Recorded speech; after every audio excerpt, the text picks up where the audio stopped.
जरांगेंचं उपोषण आता यशस्वी होणार नाही असा टोला ओबीसी आंदोलक नवनाथ वाघमारे यांनी लगावलाय। उपोषण केल्याने कोणी मरत नसतं असं सांगत मराठा समाज येणाऱ्या काळात जरांगेला बुडावर लाथ मारून अंतरवाली सराटीच्या बाहेर काढेल असं वाघमारेंनी म्हटलंय। खरं तर भुजबळ साहेबांना आता जेलमध्ये जाण्याची गरज नाही।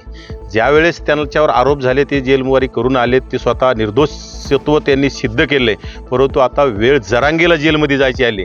जरांगीने जे गेल्या 1.5 वर्षात बीड जिल्ह्यामध्ये जो हैदोस घातला जरांगीच्या गुंडशाहीनं झुंडशाहीनं, आणि जरांगीचे जेवढे समर्थक असतील हस्तक असतील यांना लवकरच जेलमध्ये जावं लागणार आहे। अनेक लोकांवर 307 दाखल आहेत, यांना बुडावर लाथ घालून जेलमध्ये नेऊन टाकण्याचं काम हे सरकार करणार आहे। आणि जरांगीला जेलमध्ये नेऊन टाकल्याशिवाय हे सरकार स्वस्थ बसणार नाही, कारण जरांगीने राज्य अशांत करण्याचं काम केलं, जरांगीने जाती जातीत भांडण लावण्याचं काम केलं। जो मराठा समाज आजपर्यंत सर्व जाती धर्माला घेऊन चालत होता, अशा समाजाला दिशाभूल करून अनेक समाजाच्या विरोधात गरळ ओकायला ओकून समाजामध्ये तेढ निर्माण करण्याचं काम केलं। अशा जरांगीला आता सरकार सोडणार नाही।